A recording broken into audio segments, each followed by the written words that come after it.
I don't know exactly what was happening, but I've been having some problems getting online. So I'm back, and definitely I do. I know it's late on the East Coast. It's about 8 o'clock here on the West Coast, so I'm on definitely late for a lot of people. However, tonight's show is about the ancestors, unseen forces, the ancestors.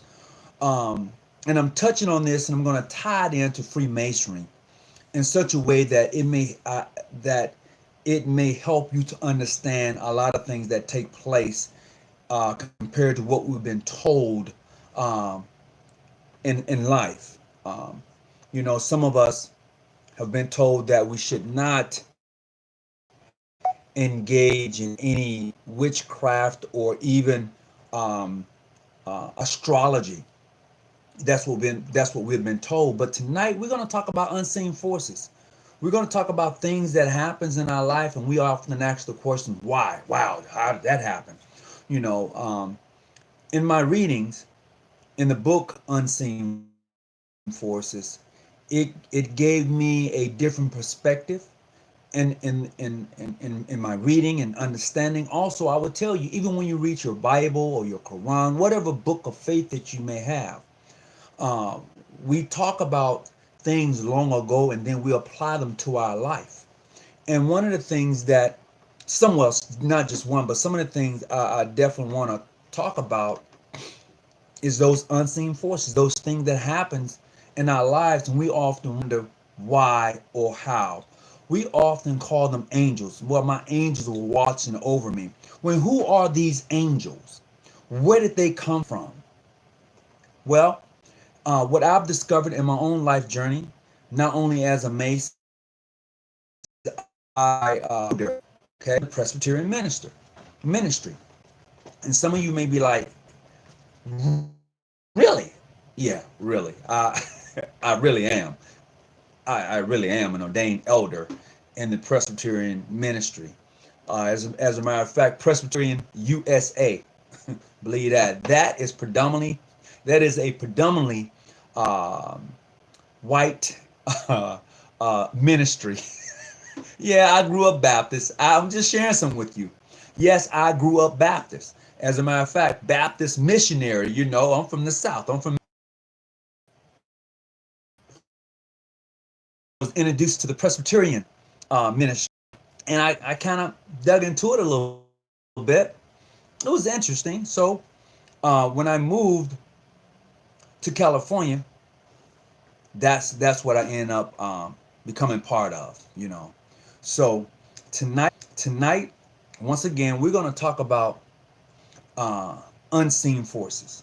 That's our topic. Unseen forces, the ancestors. So how does this translate into Freemasonry? How does it? Easily. And you hear me often talk about those mystery schools, and I'm really kind of into that right now in this journey of Freemasonry. I really am, because I'm finding out some of the things that we do in Freemasonry actually ties into that. As I've said many times before, we are on such a watered down type of Freemasonry that is just really unreal. And this is where we're at, but we're going to really get into that thing tonight. So the reason, just so you know, the title of the show is The Ancestors, Unseen Forces, is because in this life journey, as I've said, we often talk about the angels who watch over us, forgetting that we tend to forget that we are part of something bigger. And when I say that, you must look at your DNA, your family, your history, your lineage, your start. How did you get to be where you're at? If you look into the biblical, if you look into the Bible, it gives you a genealogy of how did Christ come to be. It gives you a genealogy of Muhammad and those prophets along the way, if you look at them as who they say and claim to be. We often talk about the archangel Gabriel, and we talk about those angels watching over us. Well, as if you are a fellowcraft in Freemasonry, You talk about Jacob's ladder. You talk about the connection between heaven and earth, and how as Jacob laid down and on a nightly dream, he looks up and he envisions or sees the connection between the celestial and the earth, and he sees the angels who transcend between the earth and the celestial or the heavens. And in Freemasonry, we talk about two things. We talk about the celestial, and we talk about earth. And those two globes, the one that sits on the pillars. Okay, so this is how we're tying this in. This is where this connection comes into play. So we must realize that in Freemasonry, that there's a lot more going on behind the scenes than there is in front of you. Not just as in your lodge, but individually, okay? Because Freemasonry connects men of different faith. So you must understand there's a lot that is transpiring, there's a lot going on. So we're going to get into that tonight. So before I do go any farther, I'm just going to send everybody a big shout out. What's up, Brother Lewis? You up? Yeah, Manly P. Hall, Unseen Forces. You, Brother Lewis, when we was talking a while back, that was just one of the books that I end up ordering because I found it to be very interesting, and it is definitely a very interesting book. Thank you very much. Light Traveler, how you doing? Kay Copeland, what's going on? Brian Washington, Jason Hardy. Yep, what's going on, everybody? Just want to send everybody a big shout out and greetings to you. I know it's late, but I appreciate you joining me today as we go into this thing called the ancestors and the unseen forces. So I'm going to give you a little tad bit on this here. So I'm going to use Superman for an instance. And the reason I'm using Superman is because Superman gets his power from two sources. He gets his power from the sun, and he gets his power from his ancestors. Oh, you don't think so? No, really. Superman gets his power from his ancestors, and he gets his power from the sun. Now, I know there's a lot of comic books fanatics, and you can go check it out for yourself. Let me tell you how you can do this. First of all, if you look at before these other Superman movies came out, they showed in one Superman movie that in the process of him or his parents putting him into this little rocket, sending him to planet Earth, they injected Superman with every DNA of every person on that planet. They did. And then they sent him to Earth. And upon landing here on Earth, he noticed that the sun gave him the strength to do whatever the power that he possessed was connected to the sun and the DNA of his ancestors that was in him. That's truth, according to the Superman comic books. Now, let's take you, black man, black woman, sisters of the order, brothers of the craft. Let's take you, for instance. Your DNA connects you to all the ancestors that came before you. They are your angels. They are the unseen forces that are in your life. The ideal is we do not pay attention to them. We don't. See, here's what you would do. See, for most of us who are of faith, and when I say of faith, I'm talking about your different denominations and your religious or your religion aspect. See, you'll pray to Jesus. You've never seen him before. You'll pray for his assistance, his guidance, his help. Never seen him, but you've heard of the name. Same thing with Muhammad, Buddha, all of them. You will pray to them, for them, their help and guidance. You would do that. But you never, for some of us, call upon or look to our ancestors for anything. And we know of them. We have seen them. Like, take for instance, I would say my own dear loving mother who passed away a couple of months ago. She's now with the ancestors. She's now with her mother. See, I seen my grandmother, right? Seen my mom. How is it that I cannot call or summons their assistance or help when I know who they are? I can still hear their voices. See, here's the thing. If you are into meditation, if you close your eyes and really get into a place of silence and comfort and to be still, you can hear the voice of your mother or your father or your sister or your brother or your wife or your aunt clear as day. You can hear them distinctively. Have you ever been in a place and you definitely heard somebody call your name, be it your wife or whomever? You heard them. You say, hey, what you need? You called me? No, I didn't call you. Oh, I'm quite sure you've been there and done that. See, what happens is that there's a lot going on around us. Unseen things are happening around us. There are angels, ancestors who watch over us daily. The process is we pay them no mind. We don't. Now, when you begin to recognize and pay them mind, then you're going to notice some things. You know, I have an altar, as you've heard me before, in my home that is dedicated to those long gone. My great uncle, now my mother is on that wall, her mother is on that wall, and her mother is on this wall. My mother's brother, my mother's sister, and I have some of my Masonic brothers who was inspiring to me. I put them there so I can talk to them. I burn incense and I burn candles. Their voice distinctively. I know what they look like so I can tap into that same energy. A lot of us like to call it voice are too afraid. We are. See, you could talk to Jesus and the rest of the prophets and never seen them before. But you're afraid to talk to those individuals who are gone that you know that you've seen them. You've heard their voice distinctively, but you won't call on them. I do. When I want to talk to my mother or my father, I call them by name and I talk to them. There's nothing wrong with that. What happens is we don't understand, nor do we want to understand, a lot of us, about the things that are happening to us and about us. We don't. I was talking with a friend today about decisions and choices we make. Most of us, when we do something, we say, oh, it's a mistake. It's a mistake. So what is a mistake? Is a mistake something that you think consciously about doing, and then when you caught in it, you say, oh, it was a mistake?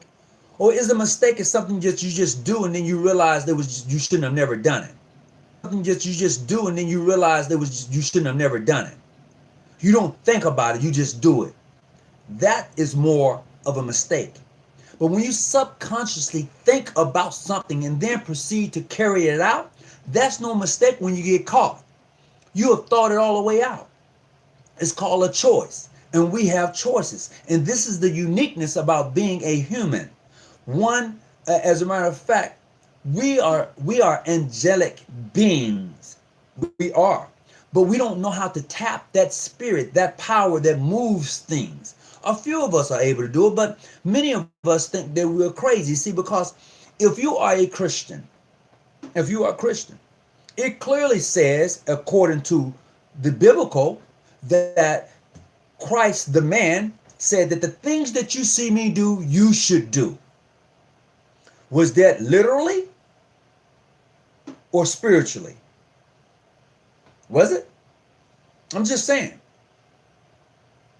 I look at it from that point of view because as I grow and mature in this life, I find and I see some things that happens around me. I have no explanation for it. And I work in the medical field. And that is one of those aha moments, But I count it a joy. I count it a blessings. I counted the fact that my ancestors watch over me. I believe that those who've gone before me, those who have prayed for me without me knowing, I stand in their blessings. I stand on their shoulders. You've heard that before. We stand on the shoulders of our ancestors. If that is true, and we do stand on the shoulders of our ancestors, those Freemasons who have blazed the path, those mothers and fathers of the Eastern Star and Masons who have done their job, if it's true that we stand on their shoulders, if it's true, why aren't we better off than they were? We know that. If we keep saying that we're from kings and queens, why are we finding ourselves in such a hellish spot? Is it that hell is a state of mind? Is heaven a state of mind? Is this why in the process of becoming an Eastern Star and a Mason, we go through these degrees to bring us out of a state of mind? Is it true what they say about the inner apprentice, that you're supposed to occupy your mind with useful knowledge? That's interesting. And I say that because in this journey we call Freemasonry, we don't pay attention to our surroundings. Most of us don't. Most of us don't. We don't. We just go day by day. We don't. Nimrod Lodge, what's up? How you doing? 2 and 1 North Carolina. Looks like North Carolina, South Carolina. What's up? Everybody who's just coming on. Tonight we're talking about the ancestors and unseen forces. And how does that translate into Freemasonry? Just to do a little recap, and you've heard me say in regards to in the fellowcraft degree, if you are there already, you speak of a ladder that descends between the celestial and earth, where Jacob, seeing the angels, go back and forth. Now, who are these angels? I consider them to be the ancestors, those who have gone before us, those who have blazed that trail, those who watch over us when we don't watch over ourselves. The ancestors are the angels.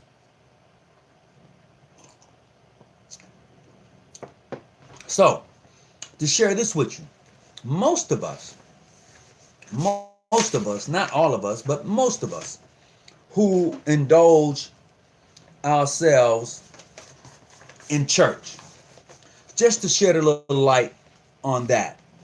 Now, you know as well as I know, if you're part of a Baptist, Pentecostal congregation, you know when you are praying, or when the church is coming to a close, or the benediction is being given, you notice that they raise one hand, and it's raised more so like this here. You notice that, right? Have you ever asked yourself why? Why do you raise your hand like this? Now, if you're part of the Catholic Church, you will see it done like this here by the priest. You ever wonder why the priest does this? You know, the more than likely in the Baptist churches, depends on if it's not just the Baptist churches, like in the Presbyterian Church or the Methodist Church, which is an offshoot of the Roman Catholic Church or Catholicism. It's like this. Baptist churches are like this. You ever wonder why? Let me break it down to you just a little bit. Greetings, Brother Diamond. How you doing? Okay, God King. Okay, just give me a call back tomorrow then. So check it out. So in the black, predominantly African-American black churches, when you are having your dismissal, you hold your hand like this. This is the way you hold your hands. You may bow your head. Some may raise their head up. But this is usually the process. And the reason for us, and I'm talking, I was part of the Baptist denomination. The reason it was done like this for us to raise our hands like this is because during those days of slavery, the slave, that was the way for the slave to get the attention of the master that was in the church, or the overseer, to see that he or she is leaving the church. That's a fact. You can look this up for yourself. That's a fact. Hear me clearly. The reason that we who are in the Baptist, Church of God in Christ, predominantly African American denominations, we do this is because this was to get the attention of the overseer while you was at church, to let him know that you needed to be excused to go to the restroom or to leave the church at that time. And then he would know that you, Missy, or you, John, left the church and you went and you was supposed to be coming back. That was to get their attention. Now, on the esoteric side of things, on the intellect side of things. The reason it is done this way, let me explain this here. It says when the priest is lifted in benediction, when the priest does the benediction, he lifts two fingers and raises them up, okay? And then he lowers two fingers. So it's let me see.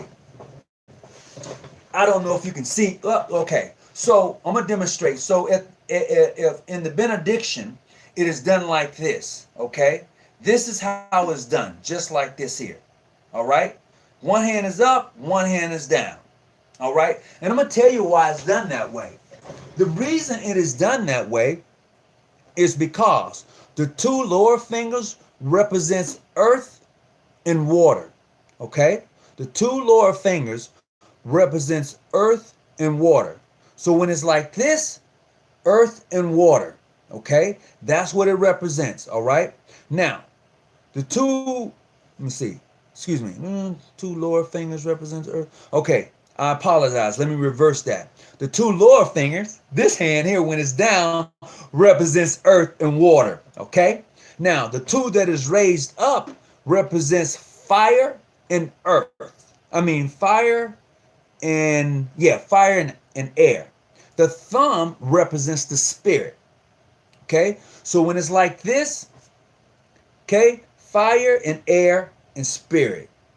When it's down, pointed down, it's earth and water. Yeah, that's true. You can check it out for yourself. Just pick up. If you're a Catholic, you should definitely know. If you're a Catholic. What's up, Malcolm Prophet? Greetings.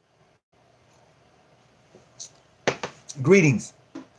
So today we're talking about the ancestors, and we're talking about unseen forces, how that ties into Freemasonry. So as I think, Terrell, what's up, brother? You just put up Baphomet. This Baphomet is absolutely true. And even if you look at some of the pictures or of the Christ man, you'll see him do this. You see this. And also behind the Christ man, you'll see illuminating light or sun. How many of you have ever questioned, why is it in every picture that you see of the man Christ, there's a illuminating sun behind him? And I'm going to tell you the reason why. The reason why you see that, and you can look this up for yourself. I definitely tell a lot of people to go do this for themselves. The reason you see that is because without that SUN, there is nothing that exists in the planet, on this planet, nothing at all. So the SON represents the SUN. Even in scriptures, if you read it, and you take out the SON and replace it with the SUN, you would then have a better understanding of what you're reading. Replace SUN and put in, replace SON and put in SUN in the place, and you would have a whole different meaning of what you're reading in the Bible. You really would. And you take the 12 disciples, which represents the 12 zodiacs, and they walk around the sun. In this case, those 12 disciples walk with the sun, SON. Just think about it. It's not rocket science. And then even if you're looking into the Masonic realm of things, and you know that there's a broken column in Freemasonry. I'm gonna leave that alone. I don't want to go too deep on that side, but you know that there's a broken column. We all understand what the broken column means, but if you look at it from an esoteric side of things, it's something a little bit more in depth about that broken column. It really is. And I encourage you to do that, to check that out for yourself. So as we begin to venture off and look into the ancestors and unseen forces, we'll have a better understanding of those things that take flight or plight in our lives. See, if you hang around people and we've heard this often, and it's a fact. If you know anything about like-minded people, if you know anything about people who want things out of life, it's going to come to you. It is. Just look around you. Your environment, the whole thing. See, we know that ghettos, how the ghettos work. We know how the ghettos work. It's just like putting animals in a cage and telling them he can't go nowhere. And I'll share this with you. And it's so crazy. I live in San Diego. I stay about 13 miles from the beach. Yeah, I think I stay about 13 miles from the beach. All right. There's a lot of people that have never been to the beach that lives in San Diego. Never gone. They never go outside of their district. And I live in District 4, which is supposed to be a predominant African American district. And a lot of people have never gone out their district. I don't know why. And it's just weird. You know, you talk about going to, hey, look, it's a beach. What? No. But they never go out, so they don't see, they don't know. And this is the mindset for just like brothers in Freemasonry. They never go visit other lodges other than their own that's in their own jurisdiction. So they don't get the feel of what Masonry is supposed to be like because they have never done it. They've never done it. They've never seen a different opening other than their own. Just haven't. And they only have that experience to rely on. But when you are a well-traveled brother Mason or a well-traveled sister of the order, you see things differently than the average Mason do. You do. You can read all the books you want to. But until you actually had this experience of visitation of another brother from a whole nother jurisdiction, one not of your own coming to visit or you going, it just seemed plain. It's just plain. It's nothing more to it. Check out what we got going on in the chat room tonight. Indeed, I can't even get the word out. Bethamet, sign, esoteric. Oh yeah. Light, I think I'm headed out. Why you say that, Travis? Don't get scared now. You're going too far, Brother Hawkins. Well, the ideal is that most of us are afraid. We really are. Most of us are afraid. What I've learned in these 32 years of Freemasonry is that being afraid has never got me anything. It hasn't. Being alive these 53 odd years has never got me anything. Nothing. Nothing comes from a person who's afraid. Nothing. Successful people are not afraid. They just do. And whatever happens, happens. But being afraid gets you nothing. It reminds me of the story of the Christ man when he was telling them in regards to the talent. He gave one 10, he gave one 5, blah blah blah, and he told them to go, and one buried his and one multiplied it. This is life. Now, if you take that and apply the things that you learn in Freemasonry to actually growing and becoming a better person than you are, then you are. And I'll tell you what, Freemason would do two things. It's going to either, if you're doing some crazy stuff before you become a Freemason, it's going to amp that up. If you are trying to be the better man, when you come into Freemasonry, it's going to amp that up. It is. And some will just fall away because they can't grab it. They don't see the nuances within Freemasonry to be able to apply it to their life. See, because Freemasonry, we work with those elements from a spiritual, nothing is physical about Freemasonry. No, nothing is physical about Freemasonry. And if you're talking speculative Mason, as I said, I'm no longer a speculative Mason. And some of you probably wondering why I said that. I mentioned that when you know the origin of something, you no longer speculate because you know. You know. So you don't speculate. If you look up the word speculate, that means you don't know. You know, people, you, you don't know. You're speculating. It's a falsehood. You know, you're lying in a sense. You're speculating. You don't know the truth because you speculate. You're guessing. So as we who are Masons in the Eastern Stars, when you come to a point in your journey, you know. You know. So let's see what we got here tonight. Lucifer has a green crown when he was still an angel. I know nothing about Lucifer having a green crown. I know nothing about it. However, if you're going to talk about Lucifer, that great and morning star, if you're going to do that, it's a dual personality. See, why would God create competition? Somebody need to answer me that. Why would God create competition? Because Lucifer, from your point, from that point of view, competition. Why would God, the great knowing, the great Oz, the infinite being, the it factor, be jealous of anything? Why? I'm a jealous God. Really? So you mean to tell me that God is jealous? And if God is jealous, then God is a man. Because that means that there's some envy in there too. You got jealousy, envy, you got all those things. I just want you to think for yourself.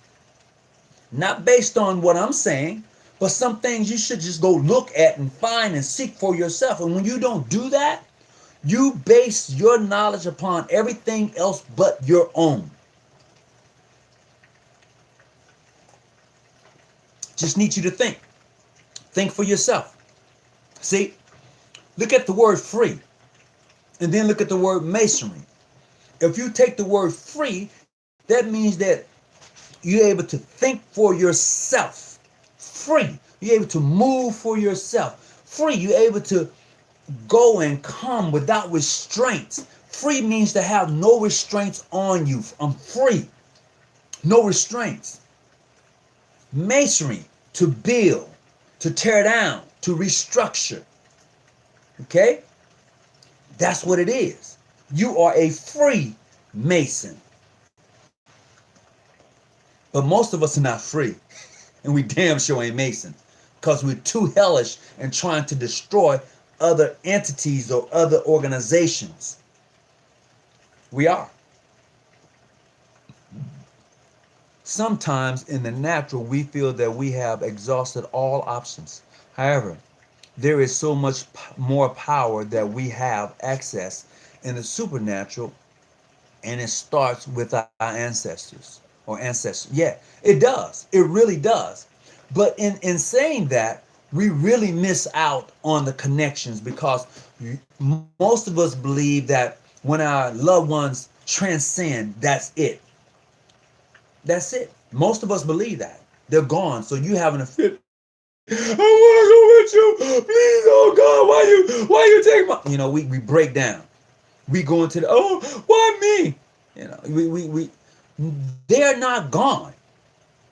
They're not gone until they're forgotten, see? Why do you think Jesus lived for so long? Nobody never keeps coming up. Think about it.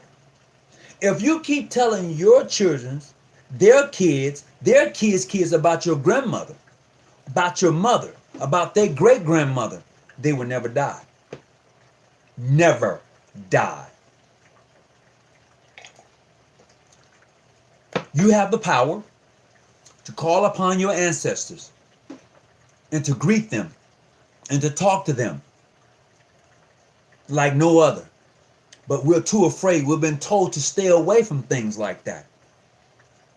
I just need for you to think about those ancestors long ago that were on the plantations, and when the master got sick, They didn't call for a doctor. They called for the witch doctor. And I don't know why they call them rich doctors anyway. Somebody did witch doctors, you know. Apparently, they was able, in the power that they possessed, and the knowledge that they had, was able to heal the sin sick soul. Why do you think that the belief was is for most masters at that time that they would take the Negro child and place them at the foot of their bed and place their feet into the stomach of that infant, not the infant, but that child, as if it was going to draw out that sickness from their body? Why do you think, where do you think that comes from? Why do you think the ancestors, or even today, for some of us who know about this thing, they use herbs and roots from the earth to cure? I mean, this is not rocket science, but we've got so far away from it till it sounds voodoo-ish, sounds spooky, it sounds scary. This is where we'll come to. This is where we're at. Let's see what I got here. I just noticed this necklace. What? Oh, yeah. Oh, you just peeped at that, huh? Yep, that is Knights Templar, Anak Vince Sentinel. And in this particular Knights Templar emblem, the cross is red. Okay?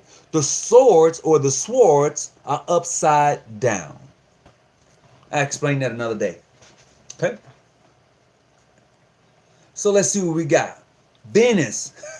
Oh, that great and morning star, huh? That blazing light. I've seen the star in the east type of thing, you know? For real. So as we journey through this thing we call Freemasonry, and we began to see and understand that there are unseen forces that are a part of this journey, it becomes so much brighter as we travel. It does. It becomes so much brighter. But most of us don't want to turn the light on. Most of us don't. It reminds me of an urban myth called Candyman. You've heard of Candyman, haven't you? You know, I know some of you seen the movie Candyman. If you ain't never heard of the myth of Candyman, you know, it was an urban myth. Now I ain't trying it, you know. I'm gonna tell you, I ain't looking in the mirror, turn it off, and call Candyman 12 times. I'm not doing it. Nope, I'm not. Call me a spook if you want to. I'm not doing it. Also, the same thing would be with Bloody Mary. Turn the light off, call on Bloody Mary. Not doing any of that. I'm just saying, unseen forces is real. Because if it wasn't real, if unseen forces and our ancestors were not real, why do we call things in the name of Jesus or Muhammad? Why? Why do we do that if it's not real? Somebody need to talk back to me. That's all I'm saying. The Bible tells sleep people to lean not on your own understanding. Oh man, the morning and the evening stars, Venus, Lucifer, one and the same. Oh yeah. For those of you who don't know, if you read the title of tonight's show and you read the inscriptions behind it, you'll understand why we're having this conversation tonight.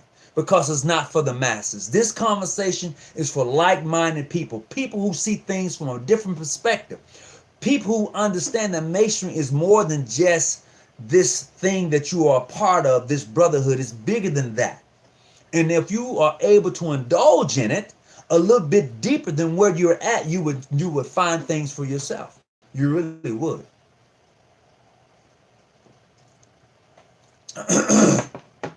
Let's see.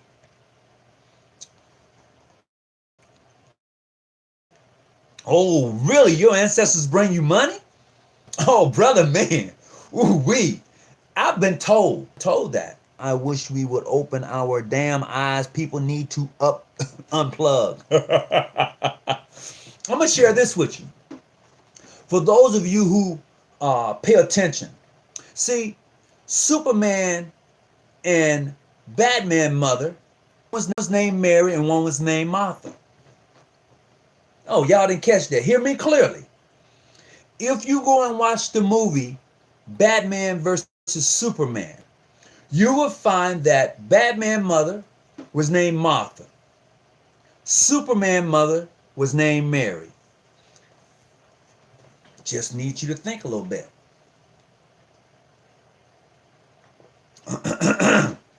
And some of you would probably say, you have lost your mind. But I pay attention to the movies. I just don't go to the movies just to say, that's a good movie. I pay attention. It is a good movie, but I definitely pay attention. Your definition of speculative is wrong. Speculative means engaged, experiencing, or based on conjunctures. It also means theoretically rather than demonstrated. That's why we are called. No, bruh. No, no, no. It is not speculative. All right? No, I'm going to disagree with you on that one, traveling man. Yep, I'm going to disagree with you on that one. All right? That's just I'm just disagreeing with you. Okay? Let's see. Hold on just a second. I want to find I'm going to look something. I have a let me see something. Right quick. Hold on. Just a second. Just a second here. Come on up. Come on up. How's everybody doing today? I hope that you're well and your family is well. Speculative.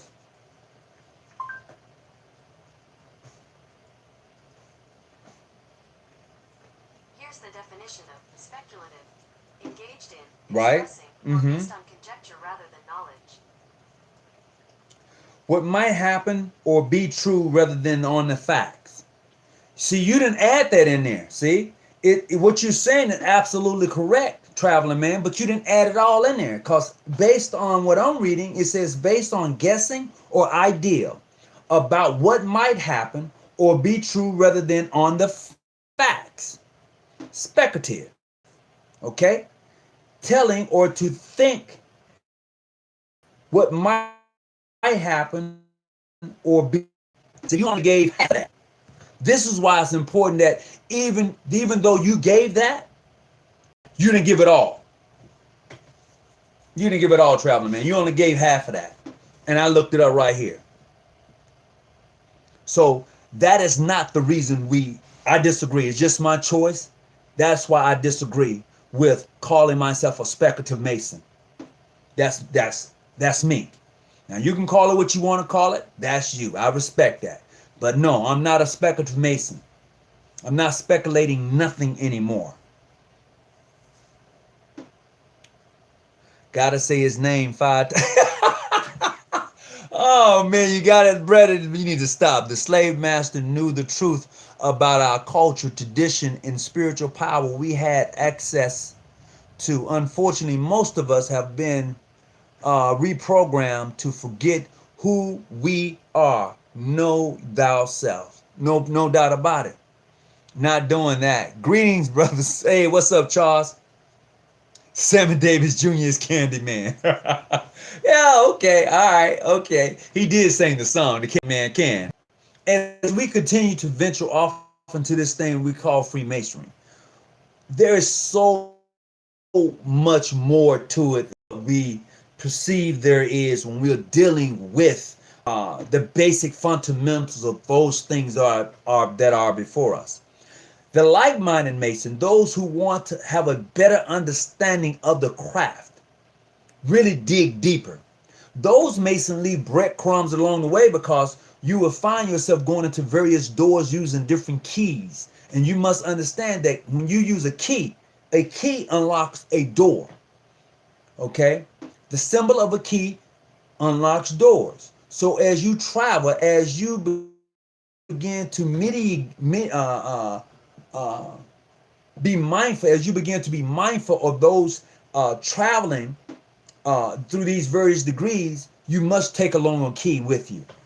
You must take along a key with you because keys unlock doors. I have many keys. To me, my books, the books I have, my library, those books are symbols of a key to me because they get me to think, and they unlock many doors. I see things from many different perspectives, not just my own perspective, but many others. And based upon those many other perspectives and things I put together, I come to my own conclusion. Some may agree, some may not agree. So that's where we're at.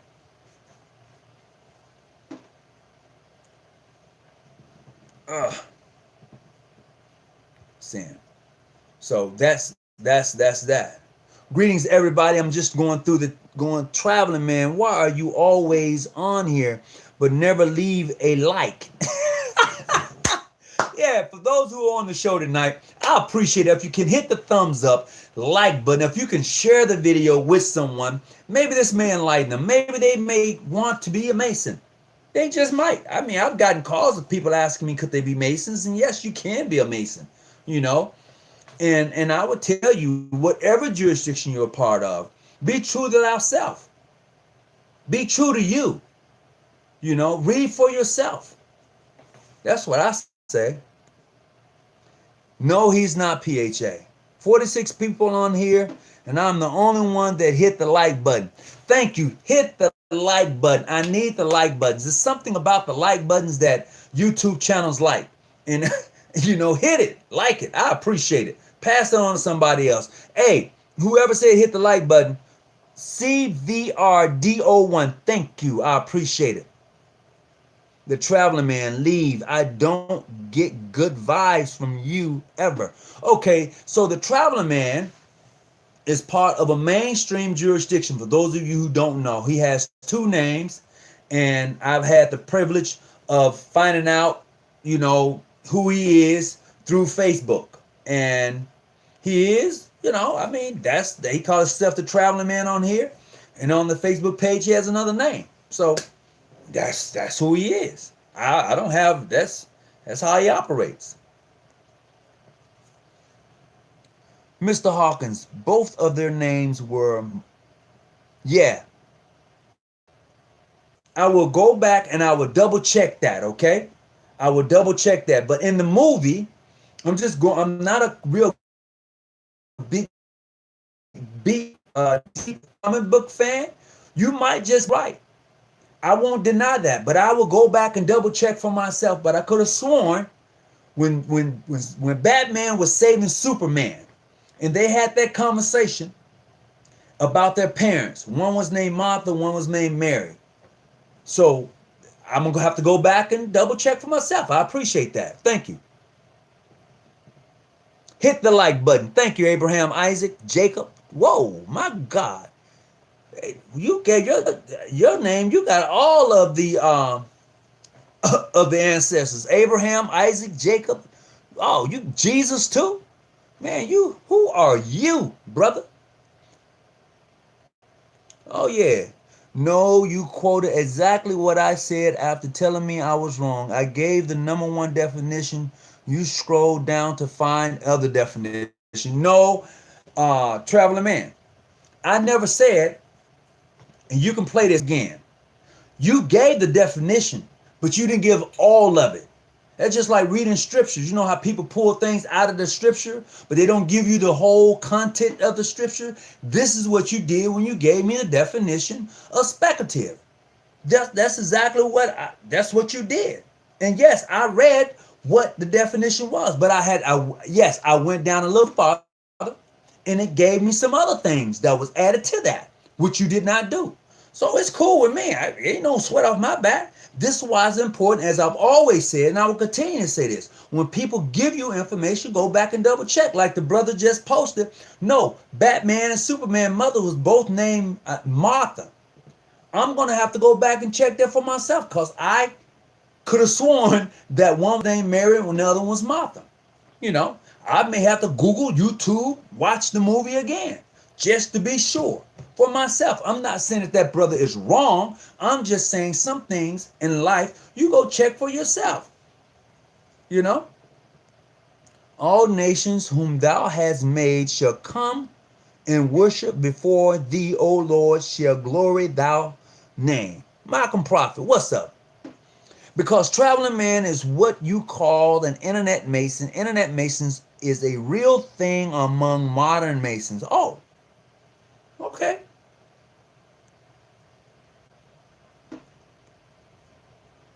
I am Grand Lodge of State mainstream. Okay, that's good. Nothing wrong with agreeing to disagree. Absolutely. This is the beauty of life. You know, energy is energy. Be it negative or positive, it's still energy. You know, this is why, again, this is why when a person passes away, their energy, it doesn't die. The essence of that person doesn't die. This body decays, dries up. It's over.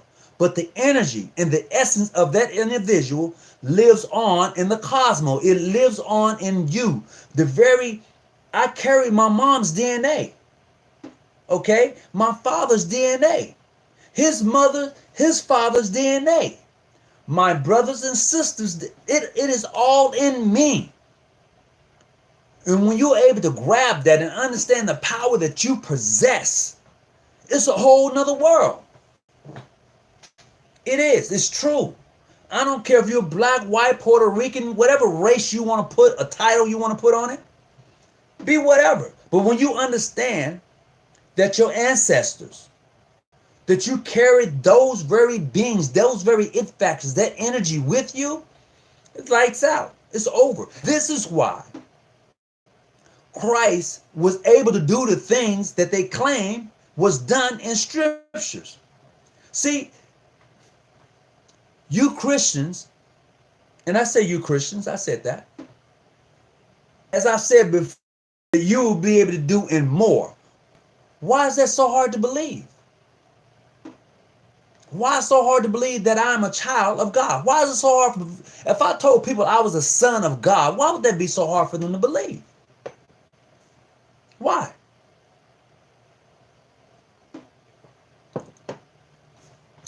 I'm waiting on somebody. I need somebody to break that down to me.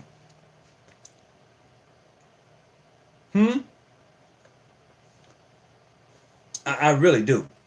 If I told somebody I was a son of God, they would just be like, you are lost. But it's true. It is so true. You know, why are we so afraid? Why are we so scared? That's what I need to know. A lot of us are just frightened. You know? Are you afraid to call on the ancestors for help? Are you? Are you afraid to ask those who've gone before you for assistance? I think most of us are. I think most of us are afraid to conjure up or to call upon those who've gone before us. Because we don't know. And if we don't know, then it's scary to us. It really is. I want to find something in this book that I'm reading I thought that was very interesting. And let me see where it's at. It was definitely interesting. I had an aha moment when I was reading it. But I think it'll have to come to me another time because I don't see it right now.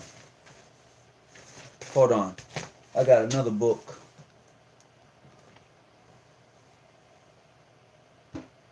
Hey, Big Steve, you calling to the show tonight?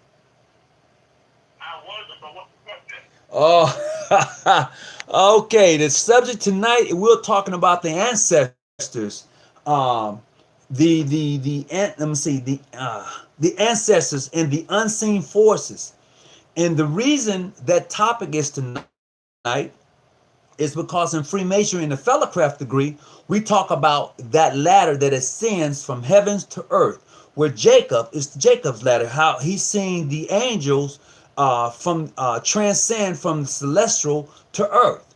So in like manner, why do we feel that when our parents pass away or our loved ones or whomever that may have been an influence in our life, when they pass away, we don't call them anymore? It's like if they're truly gone when they're not gone. We call upon the name of Jesus and never seen him before.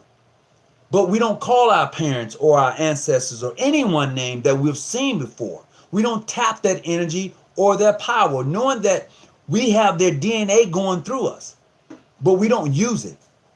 So that's our tonight's topic. That's our tonight's show. And how you been, my brother? I'm good. I'm actually driving the bus. I'm ready to drive the bus right now. That's a deep conversation, bro. It is deep.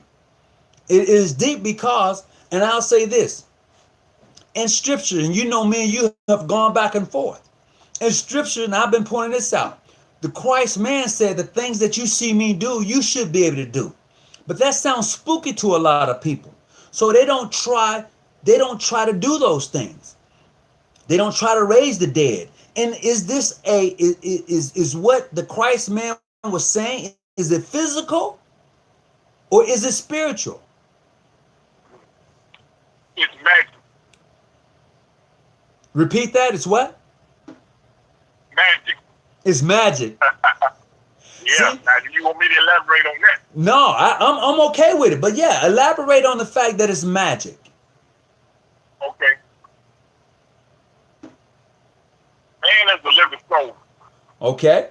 And for the scriptures, the Bible, the first grade line of Masonry, all souls belong to God. Okay. Also go back to God. Now, this is, I'm going to do the thing chapter, follow me. Uh-huh. And this is beautiful. Okay. You remember with Saul? Hold on just a second. I'm going to connect this other call. Hold on just a second. Okay. Okay, brother, what's your name? This is Acacia, Saeed Shah, brother. Hey, what's going on, brother? You good? Yeah, I just want to interject what Traveling Man is saying regarding speculative. So okay, hold yeah. on just a second. I have another brother on the phone. He's talking about magic real quick. So as soon as he gets done, you can jump right in. Is that okay? Okay. All right, go ahead, Steve. Finish up on the magic tip. Okay. You remember when Samuel had died and how he was the prophet for Saul? Yes. And Saul went to a witch. Yes, he did. And the witch pulled up Samuel's spirit. Uh-huh. You remember that? Yep. And we call it witchcraft, but that's also our sorcery, but that was magic and camping. Okay. That's why I say that's a form of. That's why I call it a form of magic. Mm-hmm. Now, and you get past Lucifer. Okay. You go past Contrite and you know, like when you go to talking about magic and magic. And so, I just going to keep it on that. I'm going to keep it on a lower level right now. And like I said, that's the deep conversation when you're talking about happening to your ancestors. Right. And, you know, now, in my perspective, coming from a biblical background and Christian background, in the supernatural being, because we alluded to that Jacob's ladder earlier, you know, and we know the three letters on that ladder was F, H, and C, faith, hope, and charity, right? And so, and I actually, like we hope to ascend on that ladder from this direction to the celestial one day. Our bodies been being able to fit Mm-hmm. into that place that kingdom not made with hands. Right. Okay. And so that being the case, my biblical background understanding would be the only source that we could really tap into would be the supreme architect of the universe. Mm.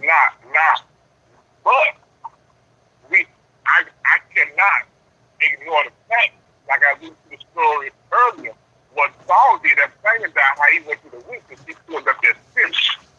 He pulled up that spirit of Samuel. Samuel asked Saul, why did you do that? The Bible says, so it can happen. So we need to look at the context of it. I mean, that's not something to play with. It is not something to play with, but the idea is the spiritual realm is real. Always remember remember this. We exist and cohabitate in two realms. We exist in the spiritual realm and the physical realm. What we do in the physical realm can affect the spiritual realm, and what we do in the spiritual realm can affect the physical realm. So I need to elaborate on that some more. I do it then. Watch this. When you pray, that's a spiritual aspect. And you pray for God to intercede down here sometimes in the spiritual earth, in the spiritual realm, and it'll affect it. Now, guess what? You can be aroused with disobedient person according to scripture, and since Jesus made the command, he said, "By the mean, I bind you, whatever you cause my name, you receive it." Well, we do know that God won't bless I answer prayer with disobedience. You follow what I'm saying? So you cohabitate in two realms. It's all about your perspective and how you look at that realm and what you can handle mentally and spiritually.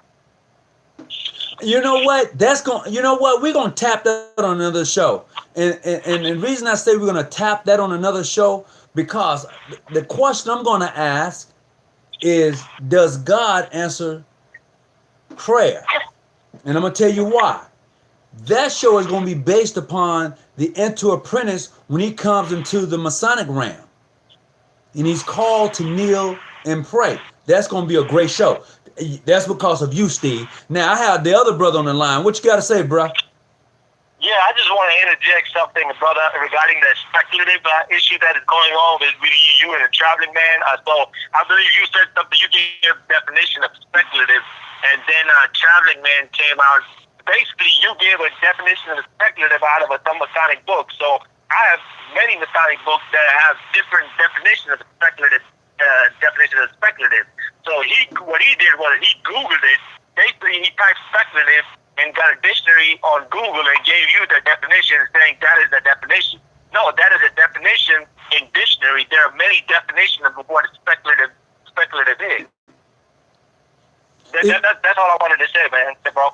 Well, I appreciate it, and I see that he posted, he Googled it, and he repeated the word for word for what I said. Yeah. I did, but I also continued, and I went on and I read something else. Not only did I repeat what you said, Traveling Man, which is true, but what else did I say? But there are many definitions of speculative in the Masonic books. It is. I have books from 1600, 1700 that have different definitions of what speculative is. Okay. Yeah. All right. Question. Yeah. Okay. All right, brother. Take care. Thank you. All right. What was the definition y'all gave? What was the definition y'all gave earlier of speculative nature? Okay. I'm gonna be your definition. Well, okay. Let me go. I gotta go back and see what he said in regards to speculative, because I would say speculative to me meaning somebody that speculates. You don't really know. You're looking at something. It's not really factual, so you speculate on it. You give your opinion about it. I would respectfully disagree with that, bro. Well, I don't expect you to agree with everything I say, but that's my opinion, and that's what I read for myself. Right. Let me give you mine. All right. I look. It's more than these two types, or two primary types: operative and speculative nature. Operative, which our ancient brothers, they practice both operative and speculative. It transcended. I can remember the scripture. I was reading this the other day. Where it was the nation that we practice in the format that we practice basically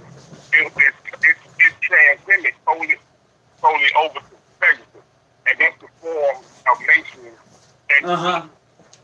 Yeah, we practice now. I think when it can do with perspective, I think it'll be a more with one that's an actual practical mason who's by profession, by vocation, versus one who's speculative, but who do it ritualistically. That would be the contrast. I feel where you're coming from also. That'll be my take on it. Okay, I can respect that. I can get with that from that point of view. But this is why I often say when I tell people I no longer speculate, because I'm looking at things from more of a fact point of view than something I'm speculating or I'm guessing about. So that's how I'm using the word speculate or speculative from that point of view. But I appreciate it. You know, we can, you know, me and you know how we do it. We can agree to disagree and we'll fight and then we'll have lunch tomorrow. Right. But that's how it should be. Oh yeah, but definitely that's how it really should be when you're dealing in this thing we call Freemasonry. You should never get to a point to where you're going to disagree with someone and it's going to be in such a harsh thing that you cannot come back and have a decent conversation. Never. Should never be that way. Let me take the rabbit and stuff. If you don't mind, we change subject real fast. Wait a minute. How you gonna change my subject? Where you going? I'm asking. It's an easy question. I just want your opinion on something. Okay. How do you feel about Masonic outreach? Masonic alchemy? Outreach. Oh, Masonic outreach. I'm okay with Masonic. What type? When you say Masonic outreach, elaborate a little bit more.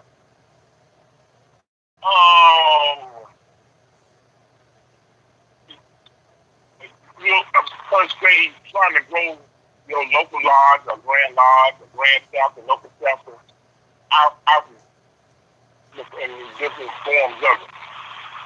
If it's nothing more than just freaking the curiosity of outside especially brothers, make them ask you about what y'all about and how can I go about being one? What do you think about that? Masonic outreach. Well, you know, because I know of lodges that have Masonic outreach, where a person can call that lodge and ask different questions. They would tell them where they can find information as far as in the community and a whole lot of other places and things for the homeless. And you know, it is what it is. Masonic outreach. That's what I'm getting. Let me go somewhere with this. Okay, now. And we be absolutely honest, Masonry is declining, especially in mainstream, especially in versus AFL 4 letters. I think 4 letters is the one who's been the most stable across the board than anyone else. Who's not had that rapid decline like some of the others just have. But do you think that it's time for us to, as long as we don't touch the landmark, we don't violate the landmark, do you think it's time for us to rethink the way we try to deal with our lives and grand lives? Especially in this country in which we live in now, in this time. Okay, so let me get a better understanding of the question. You saying, do I think it's time for us to restructure, to rethink how we deal with Masonry? The way to rethink how we try to grow and increase our membership in our lives. Yeah. You know, Masonry is progressive. It doesn't stay the same. It's progressive. The the Masonry that we have today is nothing like it was in the 80s, nothing like it was in the 70s, the 60s, and before that. It has continually changed. I mean, people can say whatever they want to say about my Grand Lodge or this. Masonry itself, the individuals themselves, Masonry continuously changes. It does. The Masons, and here's the thing, and I've said it before, the Masonry that we practice today is nothing like the Masonry that they practiced in the earlier days of this thing we call Freemasonry. You know, we can always go back and look at the mystery schools for which Freemasonry comes from. We know that. So if we know that it came from the mystery schools, and here's what we have today, we know that it's totally different. Think about it for a second. If we truly engaged in the pureness of Freemasonry, some of us wouldn't be able to take it. I just want your perspective. We're gonna talk about this probably tomorrow. Okay. I'm my own assessment thing. No problem. No problem whatsoever. So look, I want to thank everybody for joining me tonight, coming on and definitely trying to answer some of the questions and you helping me to answer some of the questions. And it's been a great show. And we must realize that we're all part of something bigger. We are. The fact of the matter is, why are we so afraid of it? Why are we so scared of the unseen, the unknown? I mean, because in Masonry, you do come in hook wink. You know, you do come in hook wink. I just need for you to think for a moment. You come in amongst strangers that you've never really seen before. You know nothing about them, but you're trusting that they treat you and do right by you. It says a lot. As many and brothers and fellows have done before me, Masonry is something that you shouldn't play with. This is what I was told when I first, you shouldn't play with this. But if a lot of us get a kick out of it, a lot of us want to tell other people how and when and what. No, that's not how you get down. It's not. You're supposed to you're supposed to actually help a person grow in this thing we call Freemasonry. And this is the uniqueness. This is the thing that messes me up sometimes. Every culture has a process for their young adults to go through to reach manhood or womanhood. Every culture, every one of them. Now, if you look at the black culture here in these United States, we don't have that. We don't. Gang members tell you got to do a drive-by, you got to cause some harm or hurt to a person. You got to get them stripes if you want to be part of the gang. You know, there are better alternatives that we have to share with our youth. We can't be afraid to share Freemasonry with our youth. We can't be. Yeah, we have youth groups that are a part of the Freemasons. You know, my mainstream brothers have what they call their group, Steve? I know they got Job's Daughters. The mainstream brothers of the craft have Job's Daughters, and they have another one. I can't think of the name of it right offhand.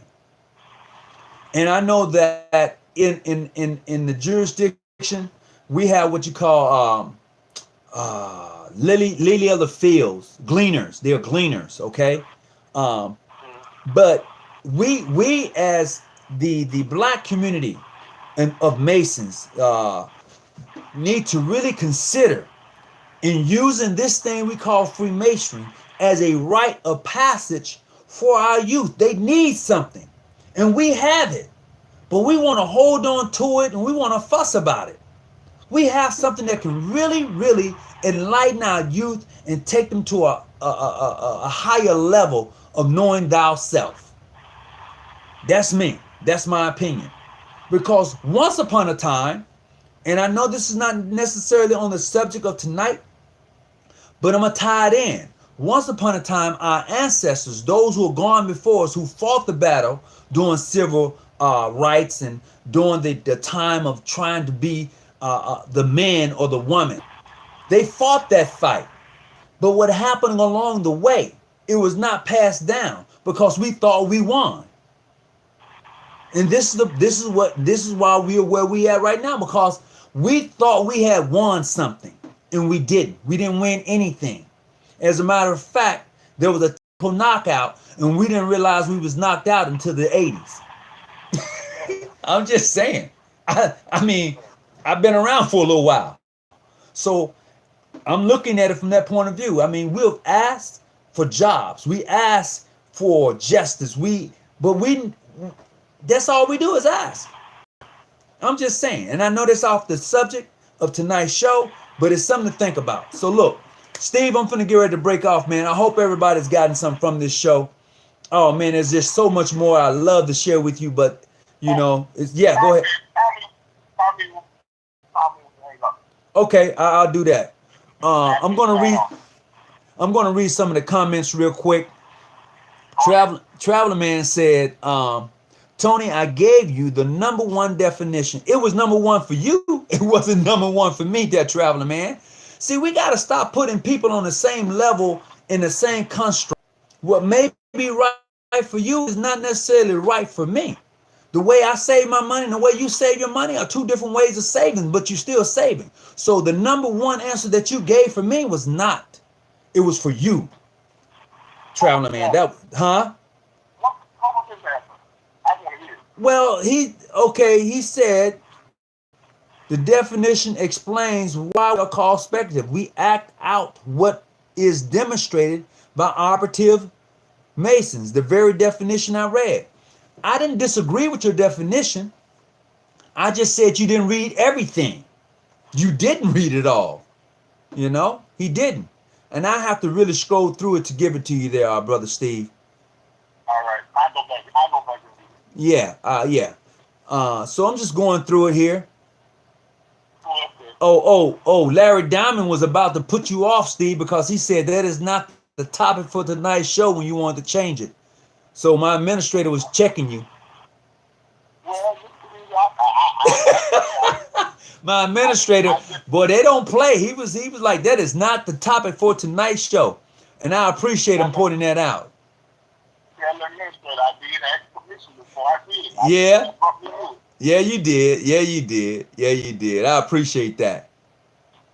All right. So I'm just going through some of the topics. I see Traveling Man and I see Acacia. But you can tell you ask your Traveling Man how you tell your administrator. I said, that's my Traveling. We like it. We step to the sky and light that thing up on the Yeah, we're gonna talk about it after the show anyway. Let's see. Traveling Man, I run a trucking business. I am not as active as you are because of my business, but if you say Acacia, could I get Masonic dues for two brothers in need? All right then. Yeah, they going back and forth, bro. I'm kind of going through the topics to kind of catch up a little bit. Yes, spiritual is correct. Boy, I see caller not clear. He was saying that your questions that you was asking, Steve, also were not clear. So there is a lot of background noise wherever you're at. Oh, okay. All right. So let's see. Exactly, Alex. They are scared to go to hell. All right, I'm gonna let you go, Steve. I appreciate you calling in.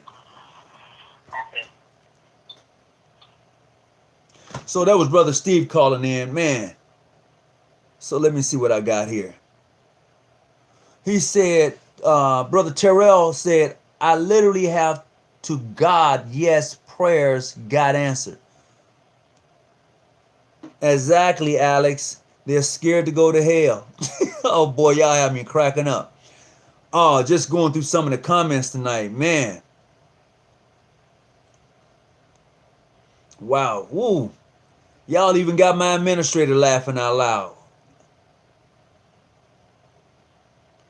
Well, woo, man, you guys was on fire in this chat room. Man, I'm just getting caught up. Hey, Jimmy, what's going on, brother? I'm just kind of getting caught up. Hi. Hey, look. So I was in Vegas this past weekend, and I ran into Brother Jimmy, and we had a good time, great fellowship, and I'm looking forward to doing some work with him, and it's going to be on. He said he has been a Mason for 30 plus years. Yes, I said that. New Black World Order, 35 plus 50 equal 85%. Damn. I ain't look at that from that point of view. Why does Muhammad make the devil studied for 35 years. Oh my God. Boy, if there's not an NOI question, man, he okay. So look, everybody, I was in Vegas this past weekend. I had a great time with Brother Jimmy Wesley down there. I just want to let him know how much I appreciated his fellowship as we sit and chopped it up, and definitely it was good. It was good. It was good really to hang out with the brother. And so, hey, what do you got to say about that? Oh yeah, definitely. So I'm not gonna hold you up any longer tonight. As always, I've said for the third time, I hope that you've gotten some out of this conversation and that you can go back, review the video. Please hit the like button and share the video. We try to bring different topics and subjects that most people do not like to talk about in Freemasonry. So please, if you indulge yourself in any of the things that we may have talked about, drop some breadcrumbs on the way so you can find yourself. It is beautiful. It is, hey, that's why I'm here. That's why I like being where I'm at, you know. And I hope that you enjoy where you at, whatever jurisdiction you in. Do something for me. Uplift your jurisdiction. Take care of your brothers and your sisters, and grow your jurisdiction. Do that. Along the way, respect others. That's all I got to say for tonight. Peace, be well, and God bless you. Our Father, I dream of 11 stars, of the sun and moon. I dreameth thou were... Oh, Malcolm, you quoting the scriptures tonight. I'm out of here. Everybody take care. I appreciate you, and I look forward to coming back on soon. Thanks. Keep your light on. Stay out the bushes.